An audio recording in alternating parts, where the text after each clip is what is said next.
Hello everyone. आज हम पढ़ेंगे LGBTQ प्लस के बारे में। ये क्या होता है, इससे जुड़े हुए एटीट्यूड्स क्या है, फैक्ट्स क्या है, मिथ्स क्या है। तो सबसे पहले हम जान लेते हैं कि LGBTQ होता क्या है। So L stand for lesbians, G for gay, B for bisexual, T for transgender and Q for queer and plus is for the added जो इसके अंदर सेक्सुअलिटीज़ हैं उसके लिए ऐड किया गया है। तो अ, हर इंडिविजुअल की जो सेक्सुअलिटी होती है वो डिफरेंट होती है और उसी से हम डिफाइन करते हैं कि वो पर्सन होमोसेक्सुअल है या हेटेरोसेक्सुअल है।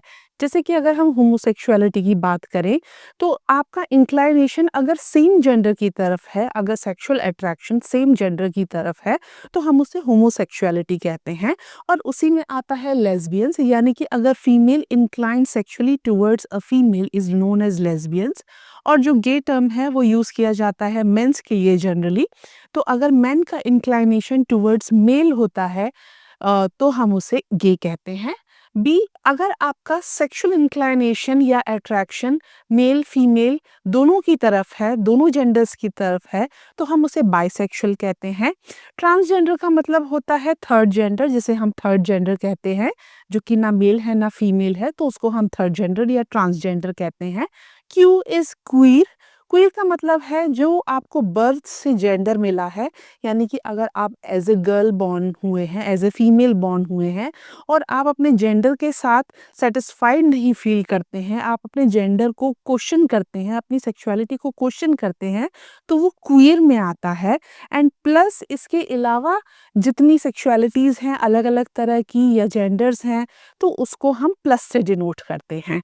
तो LGBTQ प्लस से जुड़े हुए क्या फैक्ट्स हैं, क्या सही चीज़ें हैं और क्या एटीट्यूड्स हैं, लोगों का परसेप्शन क्या है इस सोसाइटी को लेके, इस सर्टेन सेक्शन ऑफ पीपल्स को लेके, इससे जुड़े हुए मिथ क्या है, गलतफहमियां लोगों में क्या है, फैक्ट्स क्या है, what is the reality and what is the myth, इससे जुड़े हुए इश्यूज क्या है और आइडेंटिटीज़ क्या है।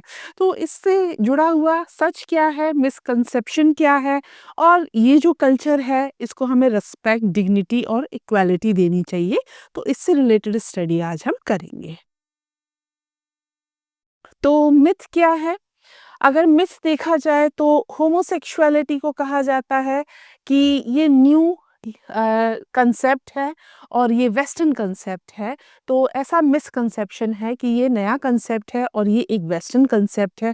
पहले ये एग्जिस्ट नहीं करता था और अब ये एग्जिस्ट करने लगा है जब से मॉडर्न ट्रेंड्स आए हैं, वेस्टर्नाइजेशन हुआ है। लेकिन रियलिटी क्या है? ऐसा नहीं है। जो पुराना आर्कियोलॉजिकल लिटरेचर है या स्कल्पचर्स हैं या हिस्ट्री है, हिस्टोरिकल टेक्स्ट है, इंडिजिनस ट्रेडिशंस हैं, वर्ल्ड वाइड जितना डॉक्यूमेंटेशन है, ह्यूमन हिस्ट्री है, उसमें ये देखा गया है कि होमोसेक्सुअलिटी एग्जिस्ट करती थी। LGBTQ प्लस के जो कल्चर्स हैं, जो उनकी आइडेंटिटीज़ हैं, वो हमेशा से एग्जिस्ट करती थी और वो बिल्कुल भी वेस्टर्न कंसेप्ट नहीं है। तो जितना क्रिमिनलाइजेशन अगर हम इसके अगेंस्ट करेंगे और जितना ज़्यादा हम उसको वो करेंगे तो उससे क्या होगा, कल्चरल ट्रेडिशन को हम हर्ट करेंगे। Then what is the next myth कि ये एक साइकोलॉजिकल डिसऑर्डर होता है। जितने होमोसेक्सुअल लोग होते हैं या जो अपने जेंडर से आइडेंटिफाई नहीं करते हैं, they are not normal, they are mentally ill. तो इससे जुड़ा हुआ एक माइलस्टोन आया था, that is in 1973 American psychiatric association ने होमोसेक्सुअलिटी को रिमूव किया था मेंटल इलनेसेस से और उसको एक नेचुरल ह्यूमन वेरिएशन कहा था। तो तब से 1973 से होमोसेक्सुअलिटी एक मेंटल इलनेस नहीं है। So it is a natural human diversity है, एक नेचुरल वेरिएशन है जो सेक्सुअलिटी में हमेशा देखा गया है, जेंडर एक्सप्रेशन में देखा गया है, हर सोसाइटी में मिला है, टाइम टू टाइम मिला है। तो सफ़रिंग इससे बहुत ज़्यादा हो सकती है, जितने लोग होते हैं इससे जुड़ी हुई जो सोसाइटी है, LGBTQ सोसाइटी है, वो हमेशा इससे सफ़र करती है। और क्योंकि इससे जुड़ा हुआ स्टिग्मा है, डिस्क्रिमिनेशन है और रिजेक्शन है, इसकी वजह से उनको मेंटल इलनेसेस हो सकती हैं, एंजाइटी, डिप्रेशन, सुसाइड, ऐसी चीज़ें हो सकती हैं। ना कि इस वजह से क्योंकि वो होमोसेक्सुअल हैं या वो अपने जेंडर को अलग तरह से आइडेंटिफ़ाई करते हैं, ये कॉज़ नहीं है मेंटल इलनेस का। देन साइंटिफिक कंसेंसस, हर एक पर्सन का अपना कंसेंसस नहीं होता है। यानी कि पहले समझा जाता था कि सेक्सुअल ओरिएंटेशन जो है वो एक चॉइस होती है और ये आप चाहते हैं वैसी आपकी चॉइस हो सकती है। If you want to like male, if you want to like female, तो ये आप अपनी चॉइस से डिफाइन कर सकते हैं। लेकिन साइंटिफिक रिसर्च से पता चलता है कि नहीं, ये चॉइस नहीं है। ये डिपेंड करता है आपके biological, genetic, environment, emotional factors पे ये डिपेंड करता है। हम अपने आप चूज़ नहीं कर सकते कि हमारी सेक्सुअलिटी कैसी होगी। रिसर्च एविडेंस से ये पता चलता है कि अर्ली डेवलपमेंट में एट अ अर्ली एज, जब बच्चे छोटे होते हैं तभी से उनका जो जेंडर पैटर्न है वो दिखने लगता है, वो डिफाइन होने लगता है और सेक्सुअल ओरिएंटेशन जो है वो शेप लेने लगता है। तो इसमें चॉइस का या अट्रैक्शन पैटर्न्स का कोई सेट रेगुलेशन नहीं है जो हम खुद चूज़ कर सकते हैं। अगर हम इसको चेंज करेंगे, अगर हम फ्रेमिंग करने लगेंगे, सपोज़ अगर आप इसको डिसाइड करने लगोगे, कन्वर्जन थेरेपी करने लगोगे कि आप अगर मेल जैसा फ़ील करते हो या फीमेल जैसा फ़ील करते हो, उसको चेंज करने की कोशिश करोगे, तो उससे क्या हो सकता है, हार्मफुल इफ़ेक्ट्स हो सकते हैं और ये बहुत ज़्यादा इसका वायलेशन हो सकता है। देन और भी कुछ मिसकंसेप्शंस हैं, जैसे कि जो गे रिलेशनशिप्स होते हैं वो ज़्यादा लास्ट नहीं करते, उनमें कमिटमेंट्स नहीं होता। लेकिन जो स्टडीज़ हुई हैं उससे ऐसा देखा गया है कि उनमें उतना ही कमिटमेंट होता है और उतने ही वो स्ट्रॉन्ग रिलेशनशिप्स होते हैं जितने कि किसी हेटेरोसेक्सुअल कपल्स के होते हैं। तो ये कई सारी रिसर्च करने के बाद पता चला है। देन इसके बाद एक और मिथ है कि जो बच्चे होते हैं एलजीबीटीक्यू पेरेंट्स के, उनके अंदर डेवलपमेंट हार्म होता है, वो सफ़र करते हैं। This is also not true, क्योंकि जो फैमिली है, बच्चों को चाहिए होता है इमोशनल हेल्थ चाहिए, सोशल एडजस्टमेंट चाहिए, एकेडमिक अचीवमेंट चाहिए। ये सब वो नॉर्मली अचीव करते हैं, जितना कि किसी हेटेरोसेक्सुअल कपल के बच्चे अचीव करते, उतना ही एलजीबीटीक्यू प्लस के जो बच्चे होते हैं, वो उतना ही गेन कर पाते हैं। So it do not depend on the sexual orientation of their parents या फिर होमोसेक्सुअलिटी पर ये डिपेंड नहीं करता कि पेरेंट्स का जेंडर क्या है। बच्चे उतने ही नॉर्मल होते हैं जितने कि हेटेरोसेक्सुअल कपल्स के होते हैं। तो अगर हम देखें तो इस सोसाइटी को काफ़ी डिफ़िकल्टी से गुज़रना पड़ता है। जैसे कि 90% जो चांसेस होते हैं वो ये होते हैं कि यंग जो होते हैं, जितने एलजीबीटीक्यू प्लस यंग एसोसिएशन है, जितने यंग उसमें लोग हैं, उनको 90% हैरेसमेंट देखना पड़ता है, वर्बल हैरेसमेंट होता है, स्कूल या कॉलेज या इंस्टीट्यूशन में उनकी बुलिंग होती है। और अगर वॉयलेंस देखा जाए तो 50% में फिज़िकल हैरेसमेंट देखा गया है, फिज़िकल वॉयलेंस होती है, इंटिमिडेशन होता है। कई सारे यूथ जो एलजीबीटीक्यू प्लस सोसाइटी से होते हैं, उनको डिप्रेशन, एंग्ज़ायटी या सुसाइड जैसी चीज़ें ज़्यादा देखने को मिलती हैं, क्योंकि उनको बहुत ज़्यादा रिजेक्शन फेस करना पड़ता है, इनसफिशिएंट सपोर्ट होता है, फैमिली सपोर्ट नहीं होता है, तो स्कूल और कम्युनिटीज़ में उनको इंफीरियर फील कराया जाता है, डिस्क्रिमिनेशन कराया जाता है। तो हमारे लिए बहुत ज़रूरी है कि हम उन लोगों को सेफ एनवायरनमेंट दें, उनके राइट्स को प्रिज़र्व करें। जितने यंग पीपल हैं, उनको उनकी लाइफ एन्जॉय करने में हम हेल्प करने दें। तो और भी इससे जुड़े हैं कि स्पेशल राइट्स, कि क्या एलजीबीटीक्यू प्लस के जो लोग हैं वो अपने लिए स्पेशल राइट्स चाहते हैं? नहीं, वो स्पेशल राइट्स नहीं चाहते हैं, वो इक्वल राइट्स चाहते हैं, उन्हें कोई स्पेशल प्रिविलेजेस नहीं चाहिए, उन्हें वही फंडामेंटल राइट्स चाहिए जो हम सब नॉर्मल पीपल एन्जॉय कर रहे हैं। तो काम करना, काम के वक़्त डिस्क्रिमिनेशन नहीं होना, जहाँ हम जॉब करते हैं वहाँ पर हेल्थ केयर सिस्टम को एक्सेस करना और जिस पर्सन को आप लाइक करते हैं, लव करते हैं, उसके साथ शादी करना, वॉयलेंस से फ्री रहना, तो ये सब वो डिमांड करते हैं। ह्यूमन राइट्स जो हैं, वो यूनिवर्सल हैं, इनविजिबल हैं और वो किसी के सेक्सुअल ओरिएंटेशन के हिसाब से डिवाइड नहीं होने चाहिए, उनका डिवीज़न नहीं होना चाहिए, जेंडर आइडेंटिटी या डिस्क्रिमिनेशन सपोर्ट नहीं किया जाना चाहिए। तो हेल्थ का एक्सेस होना, सेफ्टी और सिक्योरिटी होना, प्रोटेक्शन फ्रॉम वायलेंस, कि उनको प्रोटेक्ट किया जाए, हेल्थ केयर को वो एक्सेस कर सकें, एम्प्लॉयमेंट प्रोटेक्शन हो सके कि वो आराम से काम कर सके, उनकी जेंडर की वजह से, उनकी सेक्सुअलिटी की वजह से उन्हें जॉब से ना निकाला जाए, उनके प्रमोशंस नहीं रुकने चाहिए, लीगल रिकॉग्निशन होना चाहिए, उनको वो सारे लॉज़ के बेनिफिट मिलने चाहिए जो कॉमन पीपल को मिलते हैं। Criminalising LGBTQ plus identity protect society, क्या अगर हम उसको क्रिमिनलाइजेशन कर देंगे, अगर हम उसको एक क्रिमिनल एक्ट मान लेंगे, तो क्या हमारी सोसाइटी प्रिजर्व हो जाएगी? नहीं, हमारी सोसाइटी प्रिजर्व नहीं होगी। तो ह्यूमन राइट्स जो है वो वायलेट हो जाएंगे, क्योंकि इंटरनेशनल लॉ ये कहती है कि हर पर्सन को अपनी प्राइवेसी का राइट है, डिग्निटी का राइट है, फ्रीडम ऑफ एक्सप्रेशन का राइट है। अगर हम उसको क्रिमिनलाइजेशन कर देंगे, अगर हम उसे क्रिमिनल एक्ट मान लेंगे, तो हम उस लॉ को वायलेट कर रहे हैं, जो कि एक इंटरनेशनल लॉ प्रोवाइड करी गई है हर ह्यूमन के लिए। क्या इससे वायलेंस ज़्यादा होगी? अगर हम इसको क्रिमिनल एक्टिविटी मान लेंगे तो क्या होगा? डिस्क्रिमिनेशन ज़्यादा हो जाएगा, वायलेंस ज़्यादा हो जाएगी, बहुत ही डेंजरस एनवायरनमेंट बन जाएगा। और वहाँ पे क्या होगा? बहुत हेट क्राइम्स होने लगेंगे, हेट फ्लरिश होने लगेगा। वेस्ट रिसोर्सेज, जैसे कि बहुत सारी एक्टिविटी इसी सब को कंट्रोल करने में डाइवर्ट हो जाएगी, जैसे कि इन सारी सोसाइटी को इसको कंट्रोल करने में, रूल बनाने में। तो जो एक्चुअल प्रॉब्लम्स हैं हम उससे डाइवर्ट हो जाएंगे, और फिर एलजीबीटीक्यू से रिलेटेड जितने एस्पेक्ट्स हैं उसको डील करने में बहुत ज़्यादा एनर्जी वेस्ट होगी। तो डिस्क्रिमिनेटरी लॉ को रिपील करना ऐसी नहीं होनी चाहिए, हमें उन्हें डिस्क्रिमिनेट नहीं करना चाहिए, सोशल इंक्लूजन नहीं करना चाहिए, ह्यूमैनिटी राइट्स होने चाहिए उनके, प्रमोट करना चाहिए उनकी पर्टिकुलर आइडेंटिटी को, रिकॉग्नाइज करना चाहिए कि हाँ एलजीबीटीक्यू प्लस के लोग होते हैं and they are completely normal. वो ना तो कोई मेंटल इलनेस है, ना कोई क्राइम है, और हमें उनकी प्रिवेसी को, उनकी डिग्निटी को रिस्पेक्ट करना चाहिए। तो सेक्सुअल ओरिएंटेशन, जेंडर डाइवर्सिटी। तो सेक्सुअल ओरिएंटेशन क्या है और जेंडर आइडेंटिटी क्या है?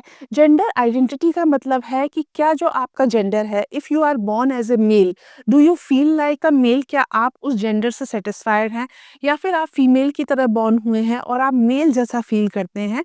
तो यानी कि जो बर्थ से आपको जेंडर मिला है, आप उसके साथ रिलेट नहीं कर पाते हैं।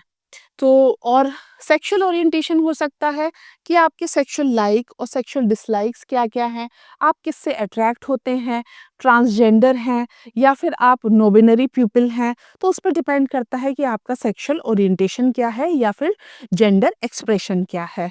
तो पावर ऑफ प्रोनाउंस, यानी कि इससे जुड़ा स्टिग्मा और आइसोलेशन को रिमूव करना, मेंटल हेल्थ रिस्क को रिमूव करना या कम करना, बेसिक ह्यूमन रिस्पेक्ट शो करना, और इंक्लूसिव स्पेस को प्रोवाइड करना। तो ये सब बहुत ज़रूरी है कि हम एलजीबीटीक्यू से जुड़े हुए लोगों को ये सब प्रोवाइड करें, कई सारी चीज़ों को डिमिनिश करें, वायलेंस जो है इनके अगेंस्ट उसको कम करें।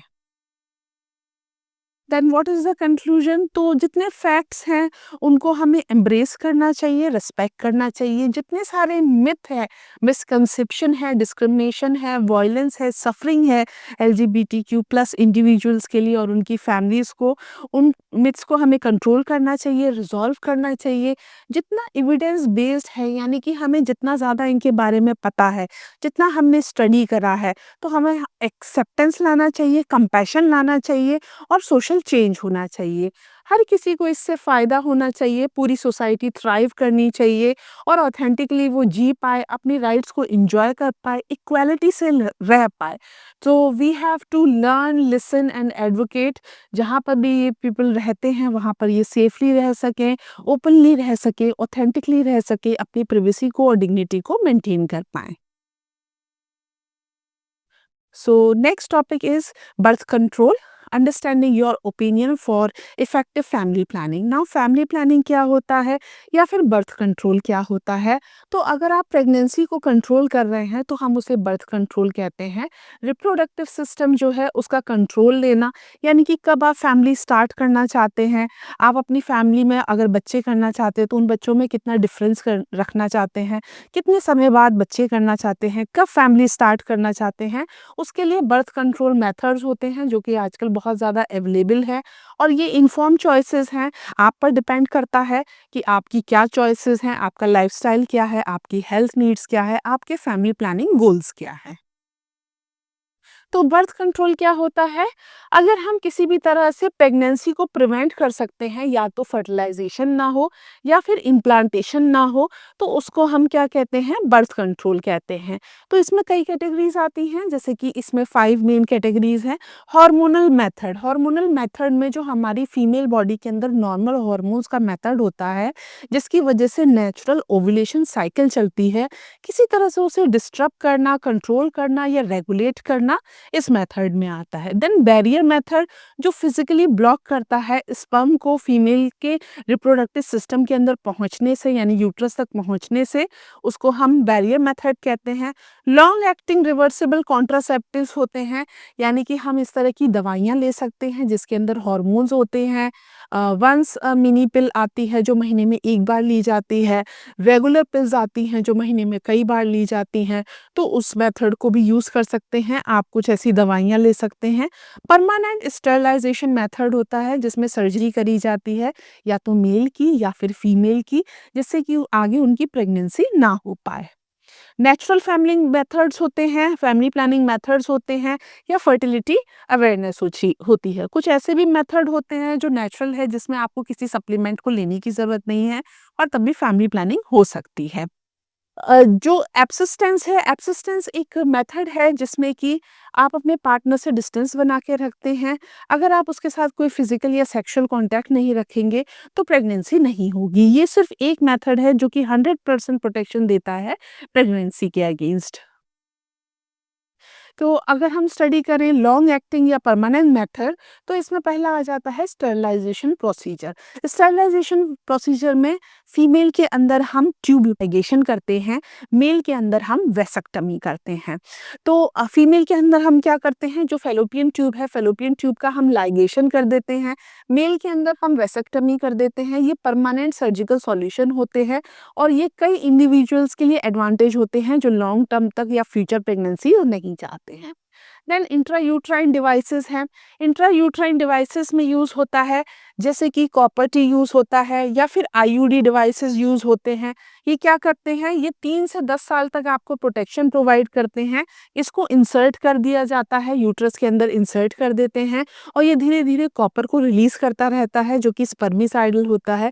स्पर्म जैसे ही वेजाइना में एंटर करता है, तो ये क्या होता है, यूट्रस में जाके उसको किल कर देता है, या सर्विस तक उसको पहुंचने नहीं देता है। देन इम्प्लांटेबल रॉड होती हैं, छोटी छोटी फ्लेक्सिबल रॉड होती हैं, जिसको हम इंसर्ट कर देते हैं स्किन के अंदर, अपर आर्म में इंसर्ट कर देते हैं। उससे क्या होता है कि 3 साल तक हार्मोन धीरे धीरे रिलीज होता रहता है, जिसकी वजह से कोई फीमेल कंसीव नहीं कर पाती है। तो सबसे पहले है combined oral contraceptives. Combined oral contraceptives में बर्थ कंट्रोल पिल यूज़ करते हैं, जिसमें ईस्ट्रोजन होता है, प्रोजेस्टेरॉन होता है। इसको डेली लिया जाता है सेम टाइम पे। ये ओव्यूलेशन को स्टॉप करता है और सर्वाइकल म्यूकस को थिक करने का काम करता है, जिसकी वजह से क्या होता है, फर्टिलाइजेशन नहीं हो पाता है। प्रोजेस्टेरॉन ओनली पिल्स होती है, इसमें सिर्फ प्रोजेस्टेरॉन होता है। अगर आप ईस्ट्रोजन के साथ कंफर्टेबल नहीं है, आपको वो सूट नहीं करता है, तो सिर्फ प्रोजेस्टेरॉन की पिल ले सकते हैं। इसको मिनी पिल कहते हैं, और इसे आप महीने में एक बार ले सकते हैं। सही टाइम पे लिया जाए तो ये काफ़ी इफ़ेक्टिव होता है।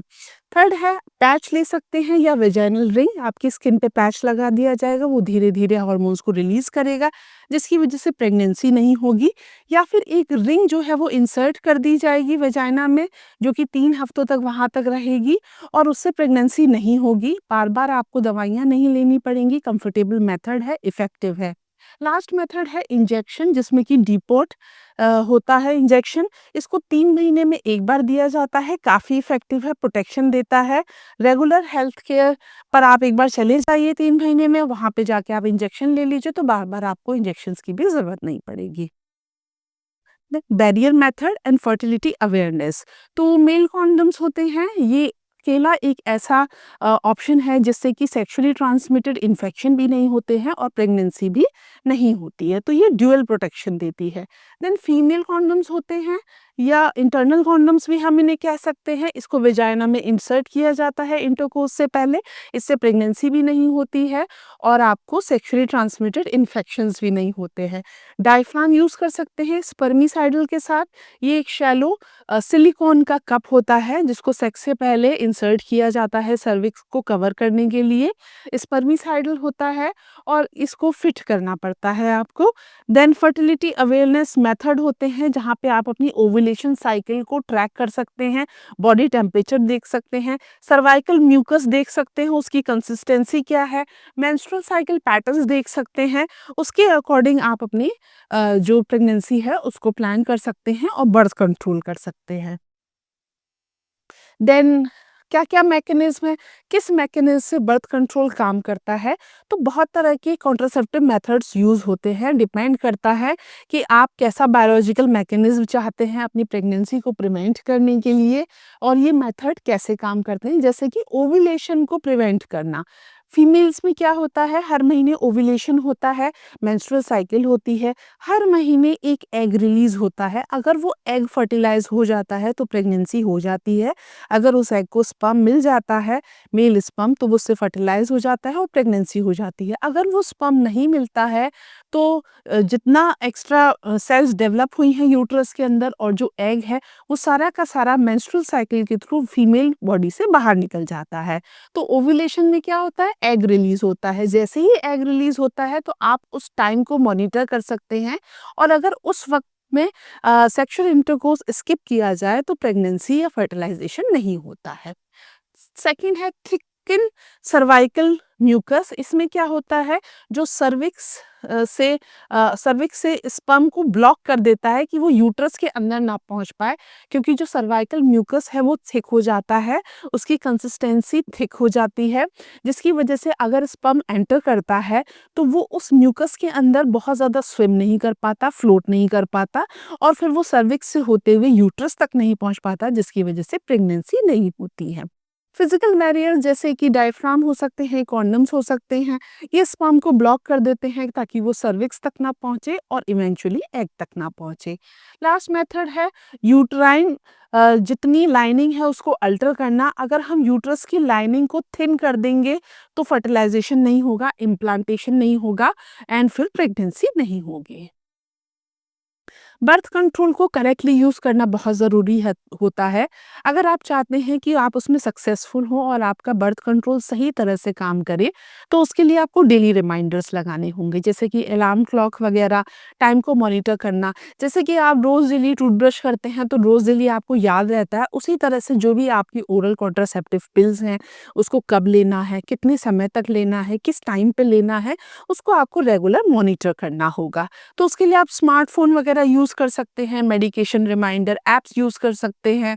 फिर आपको इंस्ट्रक्शन फॉलो करने हैं, जो भी प्रॉपर इंस्ट्रक्शन है, जैसे कि अगर आपको आईयूडी इम्प्लांट करना है, इंजेक्शंस लेने हैं, तो शेड्यूल अपॉइंटमेंट में आपको पहुंचना होगा और वो सारी चीज़ें लेनी होंगी। उसको ट्रैक करना होगा कि वो कब एक्सपायर हो रहा है, कब उसे रिप्लेस करना है, उसके रिन्यूअल का टाइम कब है। कॉन्डोम को अगर आप यूज़ कर रहे हैं तो उसको कंसिस्टेंटली यूज़ करना पड़ेगा और वो आपको एसटीआई से भी प्रोटेक्शन देगा। उसको प्रॉपर तरह से स्टोर करना पड़ेगा, उसकी एक्सपायरी चेक करनी पड़ेगी और हर बार उसको आपको करेक्टली यूज़ करना होगा। अगर आप इसमें से कुछ भी मिस कर देते हैं, जैसे कि आप कॉन्ट्रासेप्टिव पिल्स लेना भूल गए हैं, मिनी पिल लेना भूल गए हैं, कोई इंजेक्शन लेना भूल गए हैं, तो आपको क्या करना होगा, जो भी गाइडलाइन है इमरजेंसी उसको फॉलो करना होगा और आपको अपने हेल्थ केयर से बात करनी होगी, प्रोटेक्शन लेना होगा और उस पर एक्ट करना होगा। साइड इफ़ेक्ट्स क्या है, कंसिडरेशन क्या है? बर्थ कंट्रोल जो होता है वो एक सेफ टेक्नीक है, अलग-अलग मेथड यूज़ होते हैं तो कुछ साइड इफ़ेक्ट्स भी होते हैं। हर मेथड के साइड इफ़ेक्ट्स अलग-अलग होते हैं। तो क्या पोटेंशियल रिएक्शंस हैं? क्या हमें ऑप्शंस लेना चाहिए? राइट मेथड क्या है? तो हार्मोनल मेथड्स में क्या हो जाता है, नौज़िया हो सकता है, आपको उबकाई जैसे आ सकती है कुछ महीने, सर में दर्द या माइग्रेन हो सकता है, मूड चेंज रहेगा, इर्रेगुलर स्पॉटिंग हो सकती है या ब्लीडिंग हो सकती है, ब्रेस्ट टेंडरनेस हो सकती है। लेकिन ये सारे साइड इफ़ेक्ट्स 2-3 महीने के बाद सबसाइड होने लगते हैं और बॉडी एडजस्ट हो जाती है। इंट्रायूट्राइन डिवाइसेस में आपको क्रैम्पिंग हो सकती है इंसर्शन के बाद, स्पॉटिंग हो सकती है, हैवी पीरियड्स हो सकते हैं, लाइट पीरियड या नो पीरियड हो सकते हैं।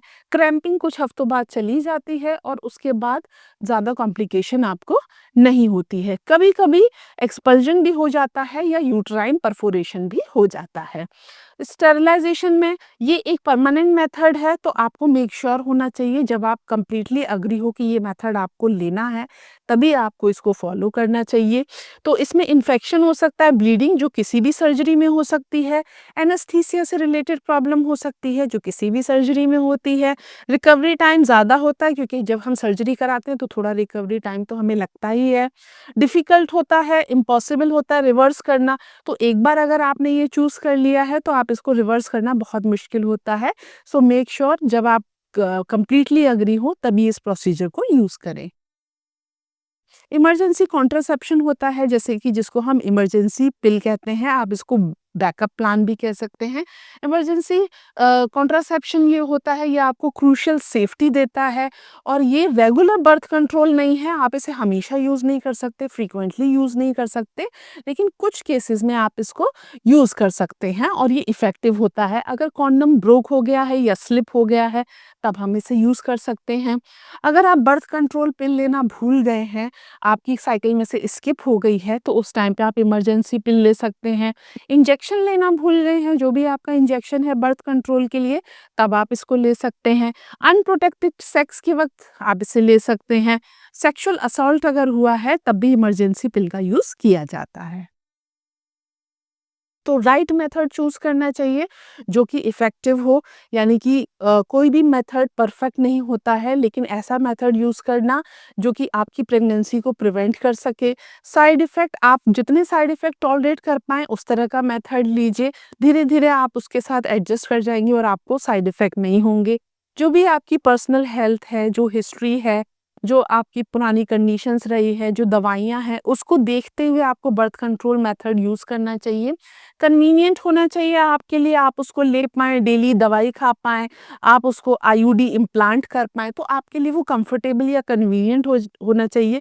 ड्यूअल प्रोटेक्शन ज़्यादा बेटर होता है, जैसे कि कॉन्डम ज़्यादा अच्छे होते हैं क्योंकि वो आपको सेक्सुअली ट्रांसमिटेड डिज़ीज़ से भी प्रोटेक्ट करते हैं। तो डुअल प्रोटेक्शन अच्छा रहता है। फ्यूचर प्लान आपको देखना चाहिए कि आप परमानेंट मेथड का यूज़ करेंगे, तो आप आगे फिर बच्चे प्लान नहीं कर सकते फ्यूचर में। तो सोच समझ के आपको अपने फ्यूचर के अकॉर्डिंग बर्थ कंट्रोल मेथड लेना चाहिए। डॉक्टर के पास आपको जाना चाहिए, कंसल्टेशन लेते रहना चाहिए। प्रोज़ और कॉन्स आपको पता होने चाहिए, हर बर्थ कंट्रोल मेथड के क्या फ़ायदे हैं, क्या नुकसान हैं, उसी के अकॉर्डिंग आपको बर्थ कंट्रोल मेथड चूज़ करना चाहिए। आप पिल्स को कंबाइन कर सकते हैं कॉन्डम के साथ, तो डुअल प्रोटेक्शन होगा।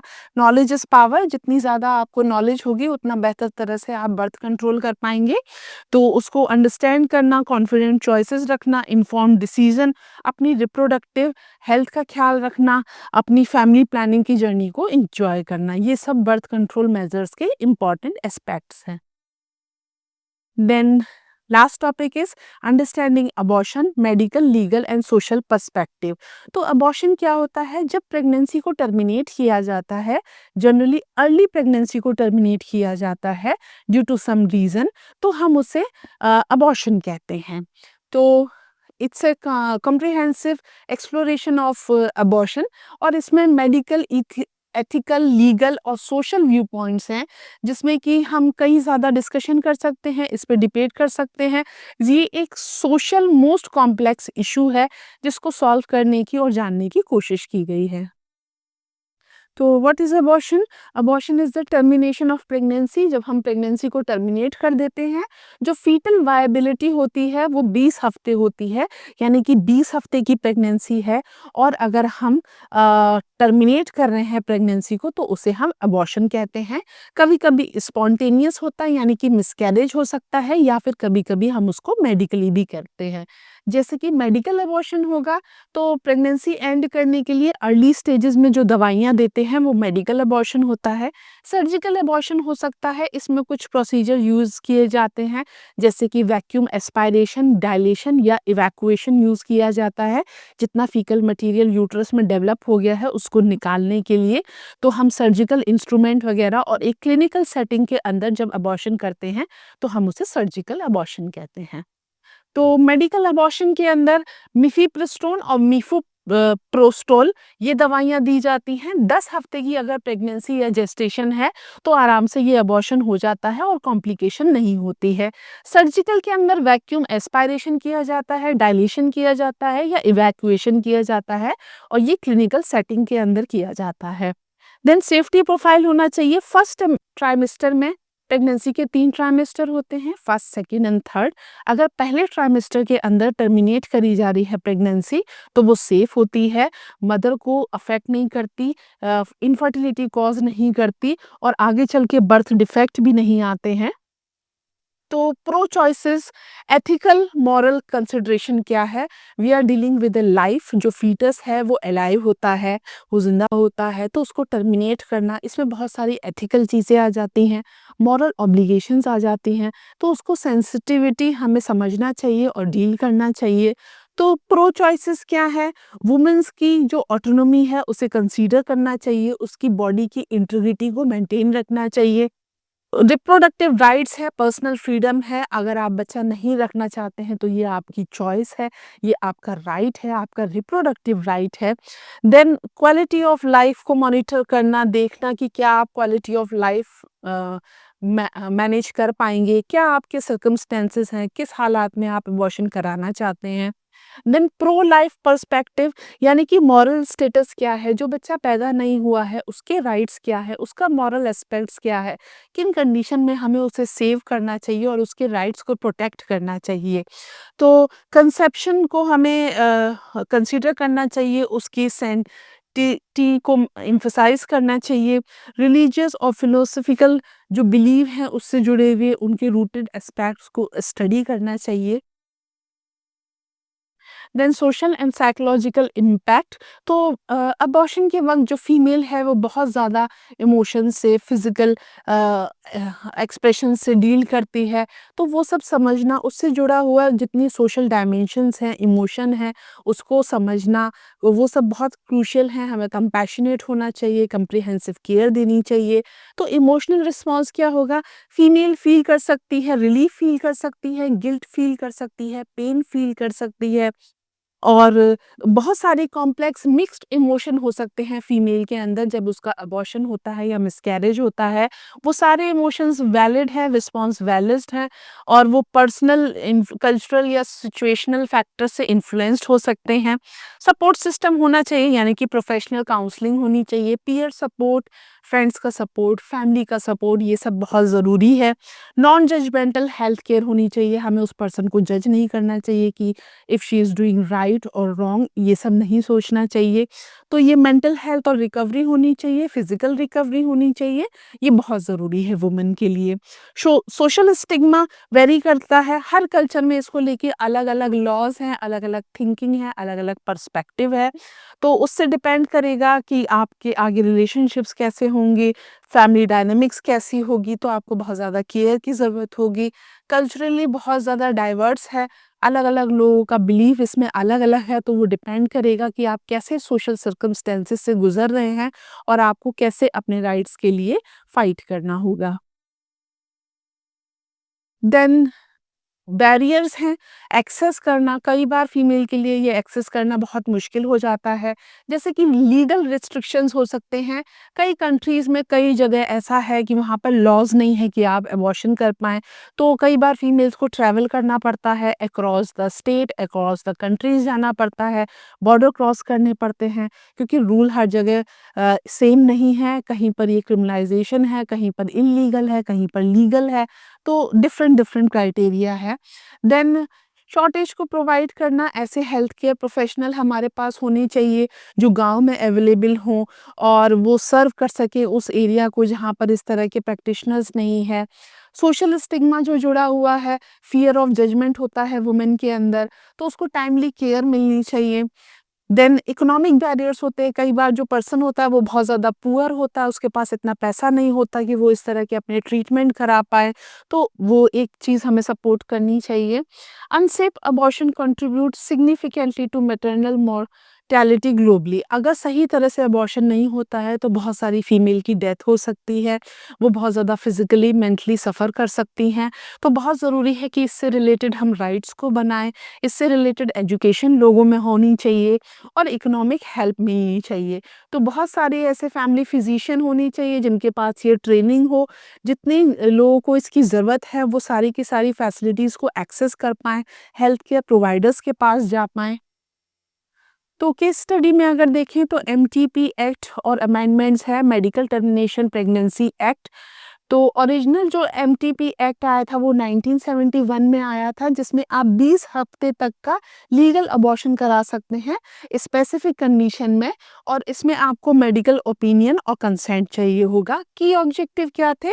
अनसेफ अबॉर्शन नहीं होने चाहिए, मैटरनल मोर्टेलिटी नहीं होनी चाहिए, यानी कि जो फीमेल्स की डेथ हो जाती है अबॉर्शन की वजह से, जब सही तरह से अबॉर्शन नहीं किया जाता है तो वो होना चाहिए। वुमेन्स की हेल्थ को प्रोटेक्ट करना। देन 2021 में अमेंडमेंट आए जिसमें कि जेस्टेशन लिमिट, यानी कि प्रेगनेंसी 20 हफ्तों से ज़्यादा भी हो सकती है, लेकिन कुछ केसेस के लिए इसके अंदर हमें देखना पड़ता है कि एलिजिबिलिटी है या नहीं है, वल्नरेबल पॉपुलेशन कौन सी है। देन इसका इम्पैक्ट क्या है, प्रोग्रेस क्या है, रिप्रोडक्टिव राइट्स को स्ट्रेंथन करना कि हम बच्चा चाहते हैं या नहीं चाहते हैं, ये हमारी चॉइस होनी चाहिए। तो इससे जुड़े इंडिया में प्रोग्रेसिव लेजिस्लेचर है जो कि इसको कंट्रोल करने में, इसको बैलेंस करने में लगा हुआ है, और इससे जुड़ी जो इम्प्लीमेंटेशन है, अवेयरनेस है, वो सबको अवेयर करने में लगा हुआ है। Then inform dialogue. What is the inform dialogue? Health centred approach होने चाहिए। वुमेन की जो फिजिकल और मेंटल हेल्थ है वो सेफ होनी चाहिए, एसेसिबल होनी चाहिए, comprehensive reproductive health care services होनी चाहिए। एविडेंस बेस्ड पॉलिसी, यानी कि जितना डाटा आपके पास अवेलेबल है, मेडिकल रिसर्च है, जितनी पब्लिक हेल्थ डाटा है, उसका प्रॉपर तरह से यूज़ होना, प्रॉपर तरह से उसका इम्प्लीमेंटेशन होना। रिस्पेक्टफुल डायलॉग, यानी कि डाइवर्स पर्सपेक्टिव होना चाहिए, आपको कंपैशन, डिग्निटी और इन्फॉर्म चॉइस की रिस्पेक्ट करनी चाहिए। तो जितने अबॉर्शन हैं वो सेफ होनी चाहिए, लीगल होनी चाहिए, लोगों के लिए एसेसिबल होने चाहिए, वुमेन की हेल्थ को प्रोटेक्ट कर पाएँ, डिग्निटी को प्रोटेक्ट कर पाएँ, फंडामेंटल ह्यूमन राइट्स को प्रोटेक्ट कर पाएँ। Thank you.